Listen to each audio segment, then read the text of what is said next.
ከሴት ጋር አልተኛሁም ድንግል ግን አይደለሁ።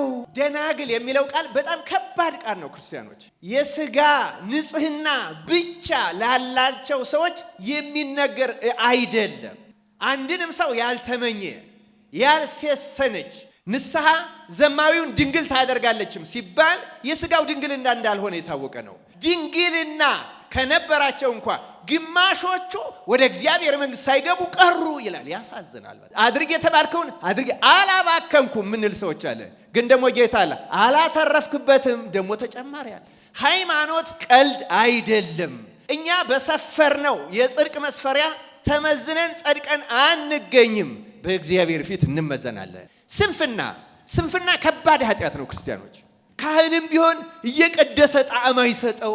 ምን አይነት አሁን እኔንስ እግዚአብሔር ይሰማኛል? ከሰባት ሁሉ የሚበልጥ ክፉ ኃጢአት ረፍት የለውም። አንዳንዱ ሰው ለምሳሌ መውራት፣ መሳቅ ረፍት የለሽ። ሌላ ጊዜ ትዝ የማይለን ስራ ለነፍስ የሚጠቅማት ነገር ሲደረግ ትዝ ይለናል፣ ረፍት ያሳጣናል። ይሄ የቀትር ጋኔን በማንኛውም ሰዓት ያስቸግራል። ግን ከጧቱ 4 ሰዓት እስከ 10 ሰዓት ባለው የበለጠ ይሰለጥናል ይላሉ አባቶች። ለቅዳሴም ሲሆን ብድግ ብላችሁ ፊታችሁ እስኪ ትንሽ ልተኛ፣ እስኪ ቆይ ቄሶቹ ሳይከፍቱት ለምን ታስቸኩ አትበሉ። ክርስቲያኖች የምትሰሩበት መስሪያ ቤት አሰሪያችሁ የዚህ ዓለም ባለጸጋ ቢሆን ሃይማኖቱ ምንም ቢሆን ተግተህ ስራ። ክርስቲያን እንደ ሽኮኮች ያልበረቱ ብንሆንም በአንድ ጥበብ መዳን እንችላለን።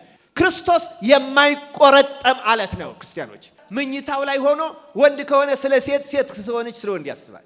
ሰይጣን እንዳይጨፈልቀን የሚያደርግ ጽኑ መሸሸጊያ አለት ስልጣነ ክህነት። ካህን ኃጢአተኛ ሊሆን ይችላል እንደኛ። ሁሉም ካህናት የእግዚአብሔር አይደሉም። ያልተገባው ክህነት የያዘው ሞልቷል። የታወቀ ነገር ነው።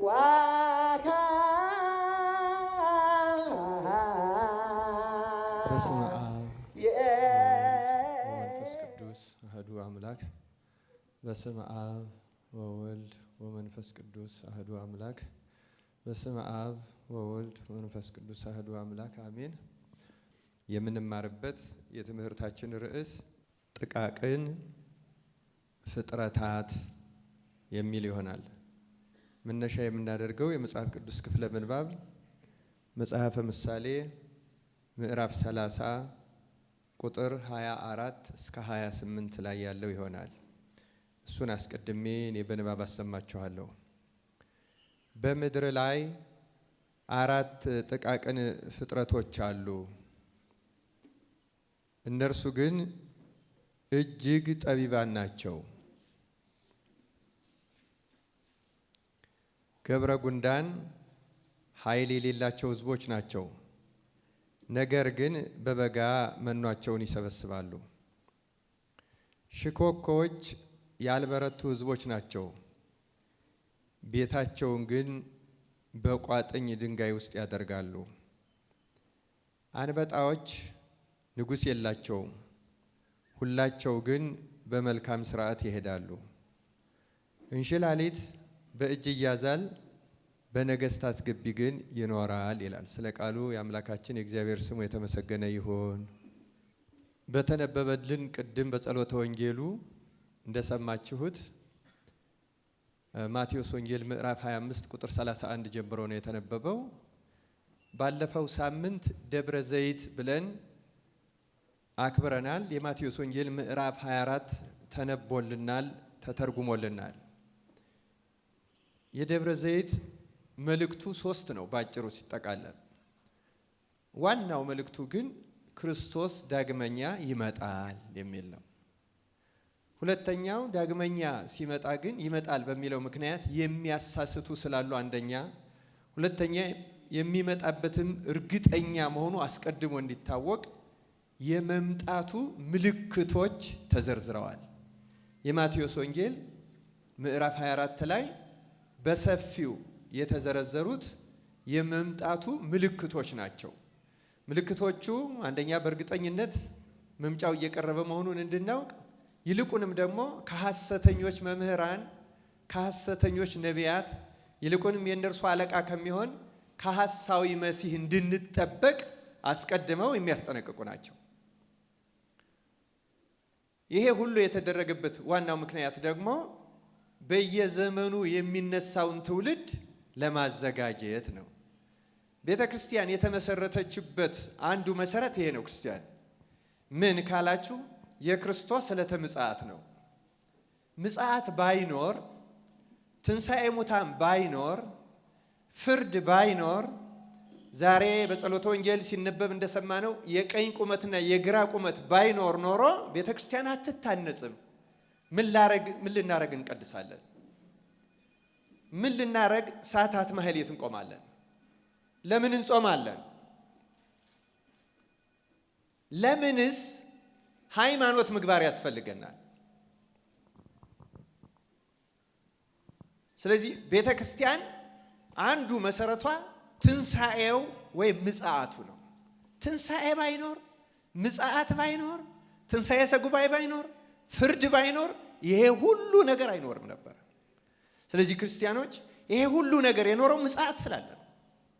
ለዚያ ነው ቤተ ክርስቲያን ለማዘጋጀት በዓመቱ በሙሉ ብትሰብከውን በተለዩ ቀናት ደግሞ እንደ ደብረ ዘይት እንደ ጳግሜ ባሉት ቀናት ደግሞ ሌሎቹም ሰንበታት እየተጠበቁ ምጽአቱ እርግጠኛ መሆኑንና የቤተ ክርስቲያን መሆኑን ሁልጊዜም ደግሞ በቅዳሴዋ በስብከቷ በጸሎቷ ሁሉ በጸሎት ሃይማኖት የጸሎት ማጠቃለያ በሆነው በጸሎት ሃይማኖት ሁልጊዜ ወንሴፎ ትንሣኤ ሙታን ወሕይወተ ዘይመጽእ ለዓለመ ዓለም የሙታንን ትንሣኤ ተስፋ እናደርጋለን፣ የሚመጣውንም ሕይወት። ምክንያቱም የሚመጣ ሕይወት አለ። የሚመጣ ሕይወት ባይኖርና እንደ እንስሳት ሞት ብቻ ጉዟችን የሚቋጨው ቢሆን ኖሮ ምንም ዝግጅት አያስፈልግም ነበር። ስለዚህ የወንጌሉ ዓላማ መዘጋጀት ነው።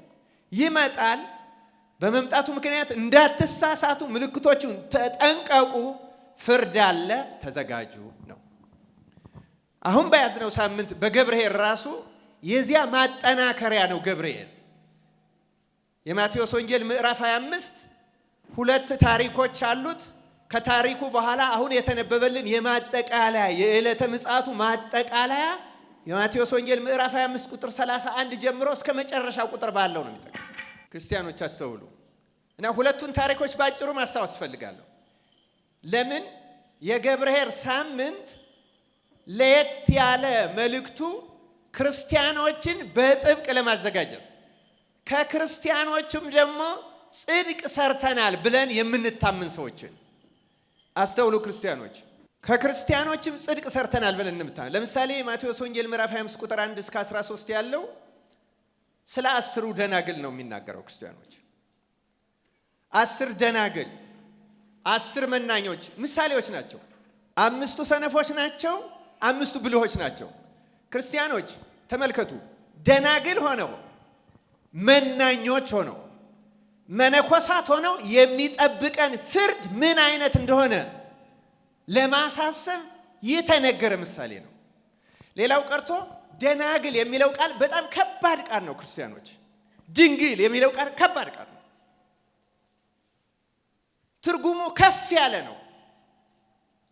ድንግል የሥጋ ንጽህና ብቻ ላላቸው ሰዎች የሚነገር አይደለም። ቅዱስ ዮሐንስ አፈወርቅ ኦሪት ዘፍጥረት ምዕራፍ 24 ርብቃ ለይስሐቅ የታጨችበትን ታሪክ ሲተረጉም ልጅቱም ወንድ የማታውቅ ድንግልም ነበረች የሚለውን ሲተረጉም ድግግሞሽ አይደለም። ወንድ የማታውቅ ያላት በሥጋዋ ክብረ ንጽህናዋን ያላጣች ያላደፈች ማለቱ ነው። ድንግል የተባለችው ግን ስለ ሕሊናዋ ነው። ሕሊናዋ ያልባዘነ አንድንም ሰው ያልተመኘ ያልሴሰነች ያልረከሰች ስለነበረች ወንድ የማታውቅ ድንግልም ነበረች ተብሎ በሁለት አንቀጽ የተጻፈላት ለዚህ ነው ይላል። ስለዚህ ድንግልና ሕሊናን ጭምር የሚያጠቃልል ስለሆነ ከባድ ቃል ነው። ክርስቲያኖች ታላቁ ቅዱሱ ሊቁ ቅዱስ ባስልዮስ አስገራሚ ተአምራትን ያደረገው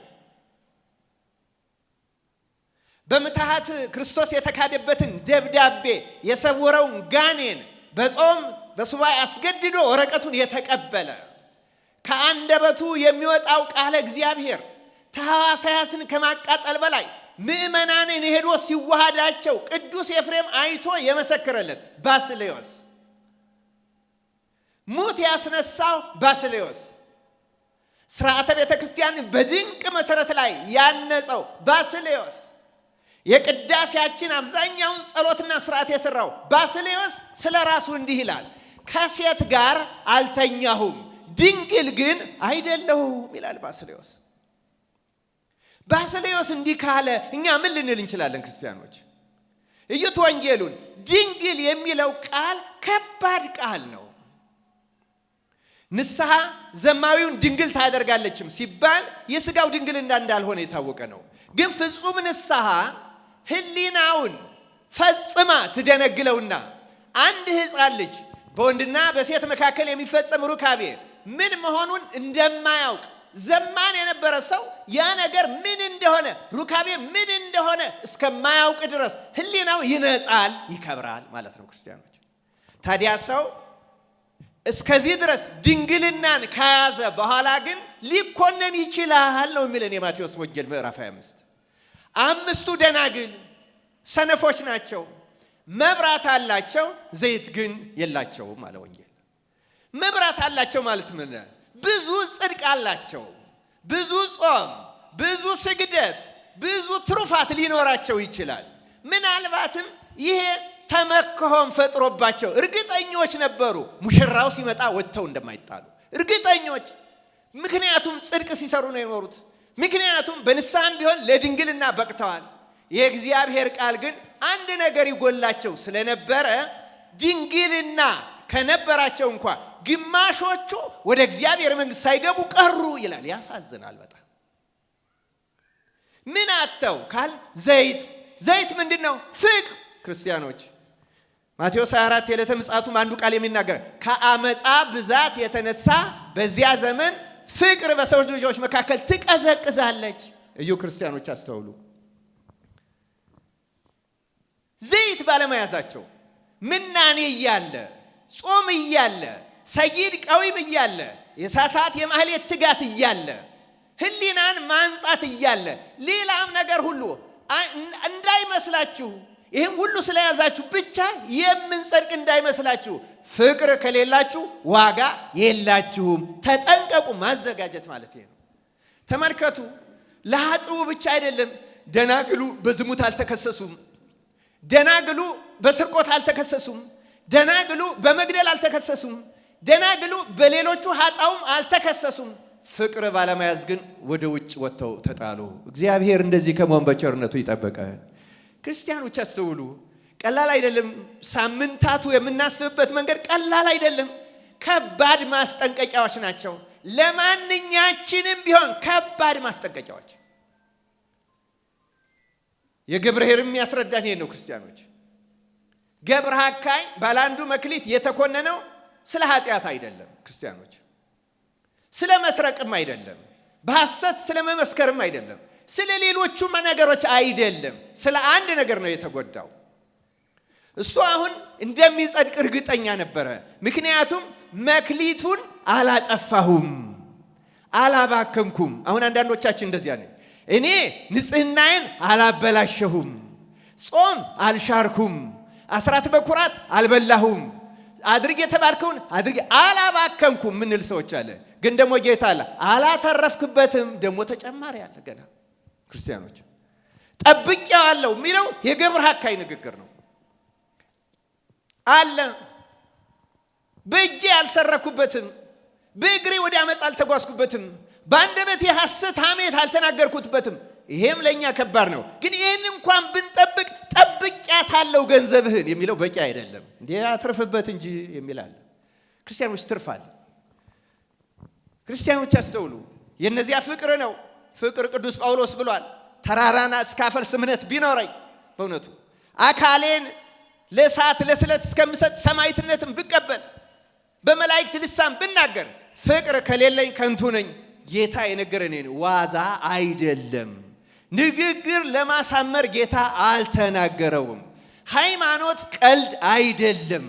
እኛ በሰፈርነው የጽድቅ መስፈሪያ ተመዝነን ጸድቀን አንገኝም፣ በእግዚአብሔር ፊት እንመዘናለን። ለድንግልና የበቃው እንኳ ይኮነናል የሚል ቃል ተጻፈ። እግዚአብሔር ከዚህ ፍርድ በቸርነቱ ይጠብቀን። ክርስቲያኖች አስተውሉ። እነዚህ ነገሮች በሙሉ መዘጋጀትን ለማምጣት የእግዚአብሔር ፍርድ ቀልድ እንዳልሆነች፣ ፍርዱ እውነትና ትክክል እንደሆነች፣ መሐሪ ቸር ይቅርባይ ቢሆንም ለዝንጎች ደግሞ አይደለም፣ ለግዴለሾች አይደለም፣ ለተሳላቂዎች አይደለም፣ ለራሳቸው እንደ ፈሪሳውያን ጽድቃቸውን ሰፍረው በተቀመጡ እንደ 5ቱ ሰነፎች አይደለም። ክርስቲያኖች ጥንቃቄ ይፈልጋል፣ ዝግጅት ይፈልጋል። ክርስቲያኖች ለማንኛችንም እግዚአብሔር አምላክ ማስተዋሉን ይስጠን። ዛሬ የምንማርባቸው እኔ እንደ ርዕስ ያነሳዋቸውን ባጭር ነው ማቀር ጥቃቅኑን ፍጥረታት ያቀረብኩት በእነዚህ በአራቱ የምንማረው ለዚህ ነው። እነዚህ የመዘጋጀት ምሳሌዎች ናቸው። መፍቀሬ ጥበብ ሶሎሞን ስለ እነዚህ ፍጥረታት የተናገረውን አቡልዲስ የተባለ የሁለተኛው ክፍለ ዘመን የሮማ ሊቀ ጳጳስ የነበረ ታላቅ ሊቅ፣ እኛ በሃይማኖት አበው የምናውቀው ስለ እነዚህ በተረጎመበት ድርሳኑ ካለው ተነስቼ አጭር መልእክቶች እንማራለን። ክርስቲያኖች እግዚአብሔር አይምሯችን ይክፈትልን፣ ቃሉን በህሊናችን ያሳድርብን። አሁን በዚህ በሐዋሳ ቅዱስ ገብርኤል ከጥንት ጀምሮ መቼስ አዲስ ትውልድ ስለሚመጣ ሁሌም አዲስ ትምህርት መማር አስፈላጊ ነው። ግን ያልፈሰሰ ቃል እግዚአብሔር የለም። በመላ ኢትዮጵያ ቤተክርስቲያን ያልፈሰሰ ቃል እግዚአብሔር የለም። ክርስቲያኖች ግን ለምን ፍቅር አጣን? ክርስቲያኖች ለምን ምግባረ ሰናይ ተራቆን? እስኪ ይህንን እንመርምረው እና አንዳንድ ጊዜ ክርስቲያኖች በደንብ ማስተዋል አስፈላጊ ነው። እግዚአብሔር እንድናስተውል ይርዳን። እና እነዚህን ጊዜ ስለሌለኝ ቀጥታ ወደ ጉዳዮች ልግባ። የመጀመሪያዎቹ ሰምታችሁ እንደሆነ 4ቱ ፍጥረታት በጣም ደካማ ፍጥረታት ናቸው ተብሎ ግን እጅግ 4 ጥቃቅን ፍጥረቶች፣ እነርሱ ግን እጅግ ጠቢባን ናቸው። እጅግ ምንድን ናቸው? ጠቢባን ናቸው። እና ገብረ ጉንዳን ኃይል የሌላቸው የመጀመሪያው ገብረ ጉንዳን ነው ክርስቲያኖች። እና ገብረ ጉንዳን በጣም ምሳሌነቱ ትልቅ ነው። እንዲያውም እዚህ መጽሐፈ ምሳሌ ምዕራፍ 6 ላይ መፍቀሬ ጥበብ ሶሎሞን እንዲህ የሚል ቃል ጽፎልናል። አስተውሉ ክርስቲያኖች።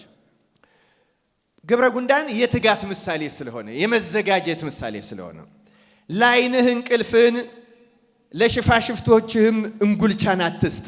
ተመልከቱ። ለዓይንህ እንቅልፍን ለሽፋሽፍቶችህም እንጉልቻን አትስጥ። እንደ ሚዳቋ ከአዳኝ እጅ፣ ይህን ቃል ያዙት ክርስቲያኖች። እንደ ሚዳቋ ከአዳኝ እጅ፣ እንደ ወፍም ከአጥማጅ እጅ ትድን ዘንድ አንተ ታካጅ ወደ ገብረ ጉንዳን ሂድ፣ መንገዷንም ተመልክተህ ጠቢብ ሁን።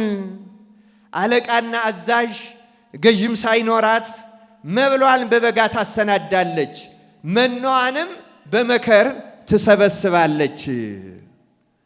ጥቂት ትተኛለህ፣ ጥቂት ታንቀላፋለህ፣ ትተኛም ዘንድ ጥቂት እጅህን ታጥፋለህ።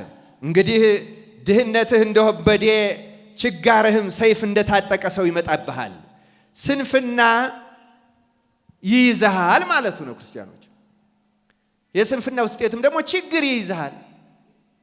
ስለ ቃሉ የአምላካችን የእግዚአብሔር ስሙ የተመሰገነ ይሁን። እያንዳንዷን ቃል ባብራራት ምንኛ ደስ ባለኝ። ክርስቲያኖች ግን እዩ፣ ተዘጋጁ። ይቺ ዓለም የመዘጋጃ ዕድሜ ናት። ተስፋ የምናደርገው የሚመጣው ህይወት ነው። ወህይወተ ዘይመጽእ ለዓለመ ዓለም፣ ለዘላለም የሚኖር ተስፋ የምናደርገው ትልቅ ህይወት አለ። ለዚያ መዘጋጃ ናት ይቺ። እንግዲያስ እንዴት ልዘጋጅ ካልክ ሂድና ገብረ ጉንዳንን እያት። እኔ እኮ ደካማ ነኝ፣ እኔ ድካሜ ብዙ ነው፣ እኔ እንደዚህ ነኝ ትል ይሆናል። ግን እያት ገብረ ጉንዳንም ደካማ ናት። ምሳሌ 30 ላይ እንደሰማችሁት ያልበረቱ ገብረ ጉንዳን በጣም ትንሽ ከመሆኗ አቅሟ ደካማ ከመሆኑ የተነሳ በክረምት መኗን ልትሰበስብ ብትወጣ አንዲት ትንሽ የዝናብ ጠብታ ይዛት ትሄዳለች። ገብረ ጉንዳን ግን እንደኛ ነባቢት፣ ህያዊት፣ ለባዊት ወይም አዋቂ ነፍስ ሳይኖራት በደመ ነፍስ ብቻ ያቺ ትንሽ ፍጥረት በሚያስገርም መንገድ ወቅት አውቃ መቼ መዘጋጀት እንዳለባት፣ መቼ መኗን መሰብሰብ እንዳለባት አውቃ በጊዜው ጊዜ ትዘጋጃለች። ለዚያውም አለቃ ሳይኖራት አዛዥ ሳይኖራት ራሷ አስባ እግዚአብሔር አምላክ ከዚህ እንድንማርና በእውነት በራሳችን ትጋት እንድንዘጋጅ በቸርነቱ ይርዳን። ክርስቲያኖች ሰምታችኋል። ቅድም ሲነበብ ብራብ አላበላኸኝም፣ ብጠማ አላጠጣኝም፣ ስታረዝ አላለብስም፣ ስታመም አልጎበኘኝም እያለ መቼ እንላለን? መቼ? እንቅልፍ ላይ ነው ያለነው እኛ ክርስቲያኖች። እኛን ለእግዚአብሔር መንግሥት እንዳንዘጋጅ ከሚያደርጉን አበይት ኃጢአቶች ቅዱስ ወግሪስ የተባለ የሶስተኛው ክፍለ ዘመን ቅዱስ መነኩሴ ቅዱስ አባት 8 በጣም ኃይለኛ ገዳይ ኃጢአቶች የሚላቸው አሉ። 8 ከሁሉ የሚበልጡ። ከነዚህ ውስጥ አንዱ ስንፍና ይባላል። ምን ይባላል አልኳችሁ? ስንፍና ከባድ ኃጢአት ነው ክርስቲያኖች። ብዙዎችን ሳንዘጋጅ እንድንገኝ ያደረገን ያ ነው። 5ቱ ደናግልም ስንፍናም ጭምር ፍቅር እንዲያጡ ያደረጋቸው እሱን አንዱ እያዘናጋ ማለት ነው። ስንፍና ወደ ሌሎች ስንፍና በጣም አደገኛነቱ 2 መልክ ነው ያለው ይላል። ይህን ደግሞ የሚለው ዮሐንስ ዘሰዋስው የተባለ አባት ነው። ስንፍና 2 መልክ አለው ይላል። በጣም አደገኛ ኃጢአት ነው። 2 መልክ አለው። አንደኛ አሁን እዚህ መጽሐፈ ምሳሌ ምዕራፍ 6 ላይ እንዳነበብኩላችሁ ጥቂት ልተኛ ጥቂት ልረፍ የሚል ዝግ የሚያሰኝ ጸሎት ሲሆን ነገ ይደርሳል፣ በኋላ ይሆናል፣ ነገ ኋላ ነገ እስኪ ልረፍበት፣ እስኪ ይደርሳል፣ ይቀስበል፣ ዘንድሮ ቁረብ፣ እስኪ ቆርሞ፣ እስኪ ይሄን ልለፈው፣ እስኪ እንደዚህ ላድርግ እያለ የሚያዘገይ አደገኛ መንፈስ ነው እና መንፈሱ ርኩስ መንፈሱ የቀትር ጋኔን ይባላል። የምን ጋኔን ይባላል አልኳችሁ? የቀትር ጋኔን ነው የሚለው ሞግሪስ ነው። የስንፍና መንፈሱ የቀትር ጋኔን ነው። ነቢየ እግዚአብሔር ቅዱስ ዳዊት መዝሙር 91 ላይ ከቀትር ጋኔን አትፈራም ይላል። ዘይሃድር በረድኤተ ልዑል ወይነብር ውስጥ ጸላሎቱ ለአምላከ ሰባይ ብሎ ለእግዚአብሔር ምስካዬ ወጽወነ አንተ። እዚህ ላይ ወረድ ብሎ እነዚህን ያነሳቸዋል። በእግዚአብሔር የሚታመን እምነቱ ትክክልና እውነተኛ የሆነ ሰው በሱ መጠጊያ በልዑል መጠጊያ የሚኖር ሰው እያለ እያመሰገነ መጥቶ ይሄን ሰው ይላል ከቀትር ጋኔን ወይም ከስንፍና መንፈስ አትፈራም ይላል። እግዚአብሔር ከዚህ መንፈስ ይፈውሳል። እና ይሄ ስንፍና መንፈስ አንደኛው መልኩ ዳተኛ ማድረግ እና ለጸሎት የተባረደ መንፈስ፣ ካህንም ቢሆን እየቀደሰ ጣዕም አይሰጠው፣ ሰዓታት መሐሌ ቢቆም እየተናገረው ማህሌት አይሰጠው፣ እያዛጋ እየተልፈሰፈሰ ግድ ሆኖበት የሚያደርገው ያደርግበታል። ያ መንፈሱ ተዋጊ መንፈስ ነው። እግዚአብሔር ከዚህ መንፈስ ይፈውሳል። እና ወደ መጨረሻም ተስፋ መቆረጥ ያመጣል። ይሄኛው ምን አይነት አሁን እኔንስ እግዚአብሔር ይሰማኛል አሁን እንዲሆኝ እጸድቃለሁ እያለ ደግሞ ተስፋ መቆረጥን ይጨምርበታል። ተስፋ መቆረጥ ከ8ቱ ኃጢአቶች ነው፣ ግን ከ7ቱ ሁሉ የሚበልጥ ክፉ ኃጢአት ነው። እግዚአብሔር ከዚህ መንፈስ ይፈውሰን። አንደኛው የስንፍና መንፈስ መልኩ ደግሞ ቀዥቃዣ ማድረግ፣ ረፍት የለውም። አንዳንዱ ሰው ለምሳሌ ቢሮው ተቀምጦ አእምሮ ሰላም ያጣል። ቤት ቢሄድ ይሻለኝ ይሆንና ቤት ይሄዳል። ቤቱም ሲወድ ረፍት ያጣል። እንደገና ጓደኛዬን ላገኘው ብሎ ወደ ከተማ ያዞረዋል። ከዚያ በኋላ ወሬ ነው የሚያስለቅመው። መውራት፣ መሳቅ፣ ረፍት የለሽ። አንድ ነገር ላይ ተረጋግቶ መቀመጥ አይችልም። ይሄ የቀትር ጋኔን የተባለው የስንፍና መንፈስ ያደረበት አንዱ መገለጫው ይሄ ነው። አንዳንዶችን ዘገምተኛ ያደርጋል፣ አንዳንዶችን ቀዥቃዣ ረፍት የለሽ። አሁን ጸሎተ ቅዳሴ ሆኖ ረፍት የማይኖረን ሰዎች አሉ። እዚህ ሌላ ጊዜ ትዝ የማይለን ስራ ለነፍስ የሚጠቅማት ነገር ሲደረግ ትዝ ይለና ረፍት ያሳጣናል። እግዚአብሔር ከዚህ ክፉ መንፈስ በቸርነቱ ይፈውሰን። ክርስቲያኖች ከገብረ ጉንዳን ተማሩ፣ ተዘጋጁ። በበጋ እሷ መኗን እንደምትሰበሰብ እናንተም ደግሞ ይለናል ነቢየ እግዚአብሔር ዳዊት። ክርስቲያኖች እና ገብረ ጉንዳን በሁለት መንገድ አብነት ናት። አንደኛ ጊዜዋን ታውቃለች፣ ሁለተኛ ትጉ ነች። ክርስቲያኖች በሰዓታቸው መስራት አለባቸው፣ ትጉዎች መሆን አለበት። ክርስቲያኖች ለዛ ነው አሁን ለመነኮሳት በተለይ በገዳማት ወይ መጽሐፍትን መመልከት ወይ ስራ መስራት ወይ ጸሎት መጸለይ ያለበት። ከዚህ ውጭ የሆነ ሰው መገኘት የለበትም። ምክንያቱም የስንፍና መንፈስ ያድርበታል። ይሄ የቀትር ጋኔን በማንኛውም ሰዓት ያስቸግራል፣ ግን ከጧቱ 4 ሰዓት እስከ 10 ሰዓት ባለው የበለጠ ይሰለጥናል ይላሉ አባቶች። ከ4 ሰዓት እስከ 10 ሰዓት ቀን ላይ ማለት በማንኛውም ሰዓት ይሰለጥናል። በዚህ ጊዜ ደግሞ የበለጠ ይሰለጥናል። ትጉዎች ግን ያመልጦታል። ክርስቲያኖች ብድግ ማለት መፍትሄው እሱ ነው። ትጋት ለቅዳሴም ሲሆን ብድግ ብላችሁ ፊታችሁ እስኪ ትንሽ ልተኛ፣ እስኪ ትንሽ ሶሎሞን እንዳለው እዚህ መጽሐፍ ሰምረፍ ትንሽ ልረፍ፣ ትንሽ እንዲልሁን፣ እስኪ ቆይ ቄሶቹ ሳይከፍቱት ለምን ታስቸኩ አትበሉ። ክርስቲያኖች ከነቃችሁ ብድግ በሉ። ይህን መንፈስ አማትባ አሸንፉት። አማትበን አሸንፈነው በትጋት ነቅተን ተግተን መተን እግዚአብሔር ለማገልገል ያብቃን። ክርስቲያኖች እንደ ገብረ ጉንዳን ትጋት እንዲሰጠን እግዚአብሔር በቸርነቱ ይርዳን። አንድ ቃል ብቻ ስለ ትጋት ጠቅሼ አልፋለሁ። በእውነቱ ይሄ ጊዜ ስለሌለኝ ብዙዎቹን መዘርዘር አልችልም። እንዲህ ይላል መጽሐፈ ምሳሌ ምዕራፍ 12 ቁጥር 27 ላይ መፍቀሬ ጥበብ ሰሎሞን ለሰው የከበረ ሀብቱ ትጋት ነው ይላል። ለሰው የከበረ ሀብቱ ምንድን ነው አለ? ትጋት።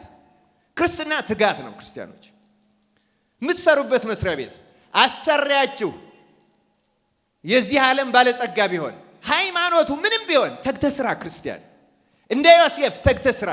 ዮሴፍ ጲጥፋራን ሃይማኖቱ ሃይማኖት አይደለም፣ አገሩ አገሬ አይደለም፣ ደሞም እኔ ሰርቼ የምጠቀምበት አይደለም ብሎ ሳይሰንፍ አገልግሎት በኋላ እንደተጠቀመው ተግተን ብንሰራ እንጠቀማለን። አትመቅኙ፣ አሰሪዎቻችሁንም አትመቅኙ። ክርስቲያኖች ያለ ምቀኝነት በትጋት መስራት መጽሐፍ ቅዱሳዊ ነው።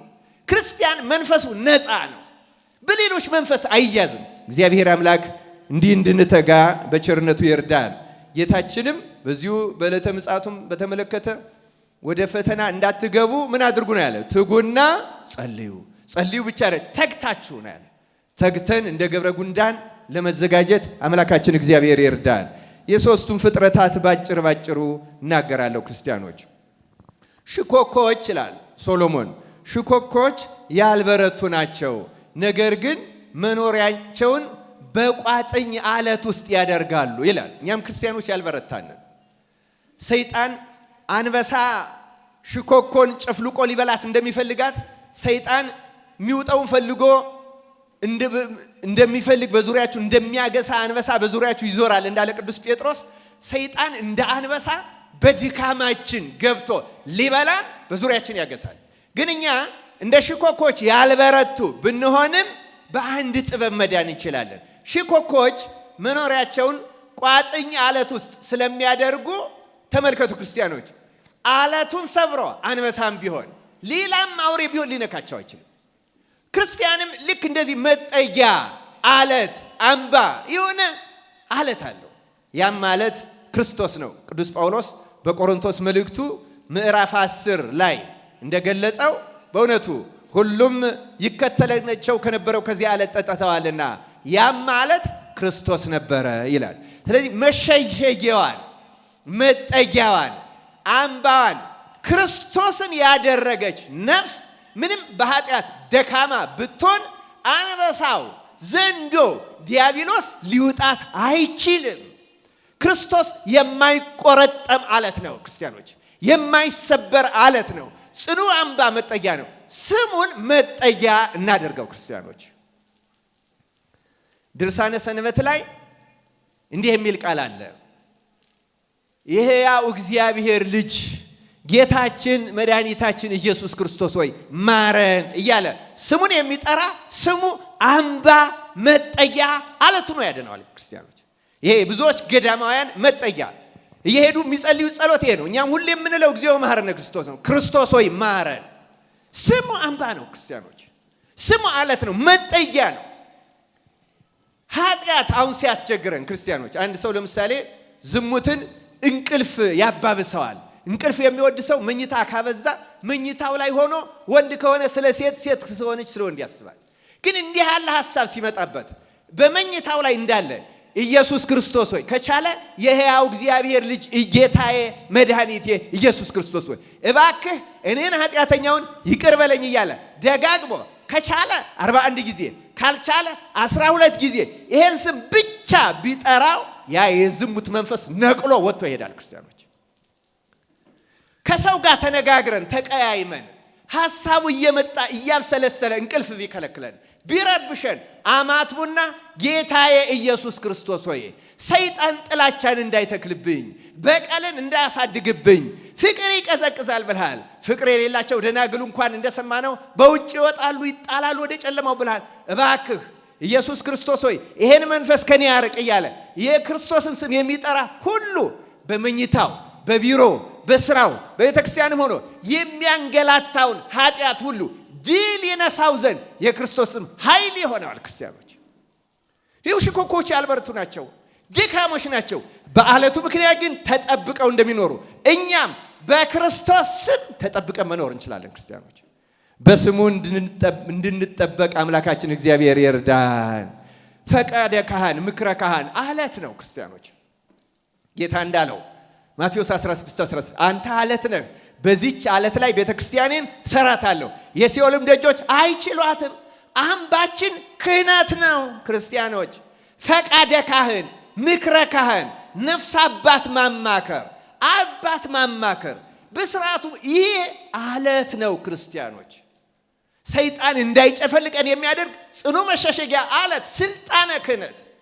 የኦርቶዶክሳዊ ስርዓተ ቤተክርስቲያን የስርዓተ አምልኮ ምሰሶች አንዱ ክህነት ነው። የማይነቃነቅ ምሰሶ። ክርስቲያኖች ክህነትን አታቃሉ፣ ካህንንም አታቅልሉ። ካህን ኃጢአተኛ ሊሆን ይችላል፣ እንደኛ በደለኛ ሊሆን ይችላል። ክህነቱ ግን ያነጻል፣ ያከብራል። ቅዱስ ዮሐንስ አፈወርቅ እንደሚለው ሁሉም ካህናት የእግዚአብሔር አይደሉም፣ በሁሉም ካህናት ግን እግዚአብሔር ይሰራል ይላል ዮሐንስ አፈወርቅ። ሁሉም የእግዚአብሔር አይደሉም። ያልተገባው ክህነት የያዘው ሞልቷል፣ የታወቀ ነገር ነው። በሁሉም ግን እግዚአብሔር ደግሞ ይሰራል። ክርስቲያኖች ማን ይሰራል? ተናገሩ። ማን ይሰራል? ከዚያ ውጭ ግን እንኳን በካህን በማንም አትፍረዱ የሚል ቃል አለ። እንዳይፈረድባችሁ ምን አታድርጉ? አትፍረዱ። እንኳን በካህን ዝም ብሎ በሚያዩ ነገር የሚፈርድ ሰው በጻድቅ ሰው ሁሉ ይፈርዳል። በነገራችን ላይ ልክ ስንክሳሩ እንደሚነግረው እንደ አባ ባጥል ባለ ንጹሕ ድንግል መነኩሴ ዘማዊ ነው ብለው ሰዎች ይፈርዱበት እንደነበረው በማናውቀው አንፍረድ። ክርስቲያኖች እግዚአብሔር ሳናውቅ ከመፍረድ ይጠብቀን። ክህነት አለት ነው። በሰዎች ምክንያት አድርጎ ሰይጣን እያስተቸ ከክህነት አለት ካራቀ በኋላ ሰባብሮ ለመብላት ነው። ክርስቲያኖች ክህነት አምባችን ነው። ክህነት መጠጊያችን ነው። ክህነት አለታችን ነው። ደካሞችን ብንሆን ካህን እግዚአብሔር ይፍታ ሲል ካህን ሲሰማው ስርየት እናገኛለን። አሁን ስንፍናን ራሱ ከላይ ያነሳሁትን አንድ ክርስቲያን መጀመሪያ በሽታው ስንፍና እንዳለበት ይወቅ። ሁለተኛ ስንፍና ኃጢአት መሆኑን አውቆ ይናዘዝ። ሲናዘዝ ገና የዚህ የስንፍና መንፈስ ጋቢልለታል፣ ይርቅለታል ይላሉ። ተጋድሎም ከቀጠለ ደግሞ ጨርሶ ተላቆት ይቀራል። እግዚአብሔር ከነዚህ መናፍስት በቸርነቱ ይገላግለን። ሶስተኛ አንበጣዎች ናቸው። አንበጣዎችም እንዲሁ ደካሞች ናቸው፣ ግን ደግሞ ሁላቸው በመልካም ስርዓት ይጓዛሉ ይላል መጽሐፉ። ሁላቸው ንጉስ የላቸውም። አንበጣዎች ንጉስ የላቸውም። ሁላቸውም ግን በምን ስርዓት ይሄዳሉ? በመልካም ስርዓት። ክርስቲያኖች ስርዓተ ቤተ ክርስቲያን መሰረታዊ ነገር ነው። 21ኛው ክፍለ ዘመን የቴክኖሎጂ ዘመን ቅባት ጥርሶ የሚለው አይሰራም። እግዚአብሔር ሙሴን በሰማይ እንደተገለጠልህ አድርገህ ተጠንቅቀህ ስርዓት ነው ያለ። የቤተ ክርስቲያን ስርዓቷ ሰማያዊ ነው። ሰዎች የፈጠሩት አይደለም። እንዳመጣን የምንሽረው አይደለም። ሲኖዶስ በቀኖና ስርዓት መንፈስ ቅዱስ በገለጸለት ለኛ በኃጢአት እንዳንያዝ የሚያቀሉት ራሱ ሰዎች በኃጢአት እንዳይከሰሱ ለሰዎች ድካም ተብሎ ይደረጋል እንጂ ለሰዎች ሌላ ምቾት ተብሎ አይደረግም። ክርስቲያኖች እና አንበሳ ንጉስ የለው፣ ግን በመልካም ስርዓት ይጓዛል። ተመልከቱ፣ አንበጣ እኛ ግን ሰው ሆነን እንደ መላእክት አዋቂ አእምሮ ተሰጥቶን የመላእክትን ሕግ ተምረን ክርስቶስ ራሱ ወርዶ አስተምሮን አስደናቂ ትርጓሜ ትምህርት ተሰጥቶን በጣም ብዙ ስርዓት ተጽፎልን ልክ እንደ አሕዛብ እንደማያውቁ ሰዎች ስርዓት አልበኞች ሆን እግዚአብሔር ከዚህ በሽታ ይፈውሰን። ክርስቲያኖች ስርዓተ ቤተ ክርስቲያን እናክብር፣ በስርዓት እንመላለስ። ካህናትም ምእመናን፣ እርግጥ በእኛ ዘመን ስርዓተ ቤተ ክርስቲያን በጣም የሚዳፈረው ካህን ነው። ሁሉም ካህናት አይደሉም፣ ብዙዎቻችን ግን እንዳፈራለን። እንደው መቼስ የቄስ ልጅ እግዚአብሔር አጎቱ ይመስለዋል ይባላል። አሁን ግን ቄስ ራሱ አንዳንዱ ቄስ ራሱ የእግዚአብሔር ትንሽ ወንድም ነው የሚመስለው ሰው አለ። በእውነቱ እግዚአብሔር ከበሽታችን ይፈውሰን። አንዳፈረው። የእግዚአብሔር ቤት እሳት ናት። በእውነቱ እንደዚያ እንደ ኦሪት ዘመን ወዲያው እንደነ ዳታን እንደነ አቤሮን ወዲያው መሬት ተከፍቶ አይዋጠን እሳት ወርዶ አያቃጥለን እንጂ እሳት ሆኖ ግን ይፈጀናል በኋላ። ክርስቲያኖች አራተኛውና የመጨረሻዎቹ ሰዓቱ ስለሄደ እንሽላሊት ናቸው። እንሽላሊት በእጅ ትጨበጣለች፣ ነገር ግን በነገስታት ግቢ ትኖራለች ይላል። ቅዱስ አቡሊዲሴን ሲተረጉም ነገስታት ያለው ሥላሴን ነው። በብዙ ቋንቋ የተናገረው ሥላሴን ለመመልከት ነው። ነፍስ በእውነት እግዚአብሔርን በትክክል የምታመልክ ከሆነ ወደ ሥላሴ ግቢ ትገባለች ይላል። የሥላሴ ግቢ ማለት ሥላሴ የሚባል አጥቢያ ቤተክርስቲያን ግቢ ማለት አይደለም። ክርስቲያኖች የሥላሴ ግቢ የምትባለው ቅድስት ቤተክርስቲያን ናት። የትኛዋ ናት ቅድስት ቤተክርስቲያን? ተመልከቱ። በተለይ በቅዳሴ ጊዜ ሊቀ ካህናት ኢየሱስ ክርስቶስ ራሱ ህብስት፣ ራሱ መስዋዕት፣ ራሱ ሰዋኢ ሆኖ በገባሬ ሰናይ ቄሱ በኩል አለ። የቤተ ክርስቲያን ራስ ስለሆነ ድንግል ማርያም አለች፣ ጻድቃን ሰማዕታት አሉ፣ መላእክት አሉ። ከዚያ በኋላ ከኛ ከምእመናን ከተገኘ ነው ደግሞ ተነሳሂ ሀጥ የሚባለው። ተነሳሂ ሀጥ ማለት በልቡናው ከማንም ሰው የባስ ኃጢአተኛ ነኝ ብሎ ከልቡ የሚያምነውን ሰው መንፈስ ቅዱስ ወደዚያች ቅድስት ቤተ ክርስቲያን ረቂቅ ህብረት ያስገባዋል። መንፈስ ቅዱስ ወደዚህ ህብረት ያስገባን። ክርስቲያኖች ቀዳሽ ሆነን ላንገባ እንችላለን፣ ቆራቢም ሆነን ላንገባ እንችላለን። ልቡናችን በሚገባው መንገድ ዝግጁ ካልሆነ እዚች ውስጥ ግባ ውጣ የሚለው መንፈስ ቅዱስ ብቻ ነው። ማን ነው ይህን የሚያስገባው የሚያስወጣው? መንፈስ ቅዱስ። ክርስቲያን ነፍሱ የተዘጋጀች እውነተኛ ተነሳይነት ተአምኖ ኃጣው ያለው ኃጢአቱን የሚያምነውን መንፈስ ቅዱስ ያስገባዋል። ቅዳሴያችን መግቢያው ላይ ያስጠነቅቃል። እኔ ሁለት ቃል ተናግሬ ትምህርቴን እጨርሳለሁ። ክርስቲያኖች መግቢያው ላይ ያለውን አንብቤ ባሰማችሁ አይከፋችሁም አይደለም? ጨርሻለሁ። ምንም ጊዜ አልወስድም በእውነቱ ከዚህ በኋላ። ክርስቲያኖች አስተውሉ። ቅዳሴያችን መግቢያው ላይ ለእያንዳንዱ ሰው በአሁኑ ጊዜ ብዙ ቤተክርስቲያን አይነበብም። ከጸሎተ ንስሐ በፊት ካህኑ ሁሉም እየሰማ ሊያነበው የሚገባ እንደሆነ ስርዓታችን ያዛል። እንዲህ ይላል። የባስልዮስ ስርዓት ነው። አንድ አምላክ በሆነ በአብ በወልድ በመንፈስ ቅዱስ ስም ለቄስና ለዲያቆን ለሕዝቡም ሁሉ የሚገባ በየጊዜውም ሁሉ ሊሰሩት የሚገባ የቅዳሴ ስርዓት ይህ ነው። እንደ አባቶቻችን ስርዓት ቄስም ቢሆን ዲያቆንም ቢሆን በቅዳሴ ጊዜ መጀመሪያ ይህን ቃል በግድ ያንብብ ይላል ስርዓቱ። በግድ ያንብብ። ከቅዱስ ምስጢር የሚቀበሉም ሁሉ በማስተዋል ይህን ይስሙ። እንዲህም ይበል ይልና ወንድሜ ሆይ ኃጢአትህን እያሰብክ በዚህ ልቡና ኑር፣ ይቅርታንም ታገኝ ዘንድ ስርየትን ለምን። ስለ አንተም ስለ እነሱም ንጹሕ የሚሆን መስዋዕቱን በሚያቀርቡበትና በሚያሳርጉበት ጊዜ ከቤተ ክርስቲያን ሳትወጣ ስለ አንተ የሚያቀርብና የሚጸልይ ካህኑን አትተወው። ከሚያስወጡት ካልተጠመቀው ጋር አብረህ እንዳትሄድ በቤተ ክርስቲያን ኑር እንጂ። የካህኑንም ቃሉን አድምጥ። ስለ አንተ ስለ ኃጥአንም ሁሉ የሚለምነውን ስርየት ስማው፣ አምላካቸው ይቅር ይላቸው ዘንድ። አንተ ሰው የኃጢአት ስርየትን ልታገኝ ከወደድክ ከቤተ ክርስቲያን ለምን ትወጣለህ? ሌላው አንገቱን ዝቅ አድርጎ ስለ አንተ ምሕረትን ይለምናል። አንተስ ለምን ሥራ ፈት ትሆናለህ? በዚህ ጊዜ በልቡናህ ከአንዱ አገር ወደ አንዱ አገር ትመላለሳለህ፣ መራዊ ሰማያዊ በሚሆን በክርስቶስ ማኅተም የታተምክ ስትሆን። ነገር ግን አድምጡ ክርስቲያኖች፣ ነገር ግን ቤተ ክርስቲያን ወደ ውጭ ታወጣሃለች፣ ለዘላለሙ ወደ እርሷ እንዳትገባ ደጆቿን ትዘጋባሃለች፣ ባዕድ በመካከሏ አይገኝምና ይላል። እግዚአብሔር በቸርነቱ ይቅር ይበለን። እዩ ቅዳሴ ላይ አንድ ሰው ነቅቶ ተግቶ ታምኖ ኃጣው ኑሮት ካልቆመ ይልቁንም በሐሳቡ ወደ ቤቱ ወደ ስራው ወደ ዘመዶቹ የሚሄድ ከሆነ መንፈስ ቅዱስ አውጥቶ ይጥለዋል። ይውላችሁ ከሥላሴ ግቢ ያወጣዋል ማለት ነው። ከቅድስት ቤተክርስቲያን ህብረት ይለየዋል። ቀዳሽ ሆነ አስቀዳሽ ሆነ። እንዲህ ያለው ሰው ቅዳሴው ይረዝምበታል፣ እስኪያልቅ ይቸኩላል፣ ይቁነጠነጣል፣ ጣዕም አይሰማውማ። ረድኤት ተለይቶታል። ልቡናውን ስላባከነ ስላልተዘጋጀ። በእርግጥ በቅዳሴ ጊዜ አንባቢዎቹም ላይ ችግር ይኖራል። በዜና አበው ከባድ ማስጠንቀቂያ አለ። መጽሐፉ ቃሉ ጉልህ ይሁን፣ አንባቢው አሰምቶ ሳይንተባተብ አጥርቶ ያንብብ የሚል ትእዛዝ አለ። አጥርቶ ነው ማንበብ ያለበት ካህን። ምእመን ደግሞ አጥርቶ መስማት አለበት። አጥርተን እንድንሰማ አምላካችን እግዚአብሔር ይርዳን። እዩ ክርስቲያኖች፣ ገና መጀመሪያ ይሄ በግድ ያንብብ የተባለው ለምንድን ነው? ትወጣለህ ነው። ከስሉስ ቅዱስ ግቢ ከህብረተ ቤተ ክርስቲያን ትለያለህ። በልማድ ብቻ ካደረግከው፣ በልማድ ብቻ ከቆምክ፣ በልማድ ብቻ ከተመላለስ መንፈስ ቅዱስ ይለይሃል፣ ይጥልሃል። ቅዳሴው 41 ጊዜ እግዚኦ መሐረነ ካልን በኋላ ዲያቆኑ እንዲህ የሚል ቃል አለው። በንስሐ ውስጥ ያላችሁ ራሳችሁን ዝቅ ዝቅ አድርጉ። ምን አድርጉ? ራሳችሁን ማለት ጭንቅላታችሁን ማለት አይደለም። ልቡናችሁን፣ ማንነታችሁን ኃጢአተኛ የማይገባችሁ መሆናችሁን አውቃችሁ በመንፈስ ራሳችሁን አዋርዱ ማለት ነው።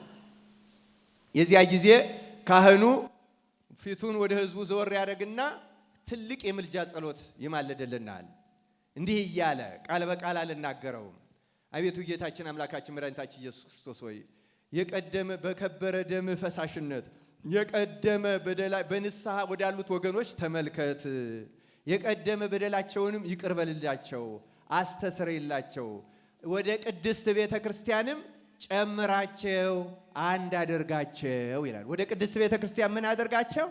ጨምራቸው። አያችሁ፣ ወደ ሥላሴ ግቢ መግባት ማለት ያ ነው። የሚያደርገው ክርስቶስ ነው። የሚያደርገው መንፈስ ቅዱስ ነው። የሚያደርጉት ሥላሴ ናቸው ክርስቲያኖች። መንፈስ ቅዱስ ያልጨመረው ሰው ቢቀበለውም በበረሃ ላለ ለባህታዊም እንኳን ይሆናል እንጂ ለራሱ አይሆነም። ክርስቲያኖች ይኸው እንደዚህ ደካሞች ናችሁ እንደ እንሽላሊት። ግን ደግሞ መንፈስ ቅዱስ ወደ ረቂቅ ቤተ መቅደስ ወደ ረቂቅ የሥላሴ ግቢ ሊያስገባችሁና ልክ የንጉሥ ግቢ እንደፍሮ እንሽላሊትን የሚነካት እንደሌለ ሰይጣን ጫፋችሁን እንዳይነካችሁ የሚያደርግ ቢነካችሁ እንዳትሸነፉ የሚያደርግ ጸጋን ስሉስ ቅዱስ ይሰጣችኋል ይላል። እግዚአብሔር እንዲህ ያለውን ጸጋ ያደለን። የተወደዳችሁ የእግዚአብሔር ቤተሰቦች ጌታ ይመጣል፣ በሁላችንም ላይ ይፈርዳል። እንደሰማችሁት ደግሞ በአማኞች ላይ የጸና ፍርድ አለው።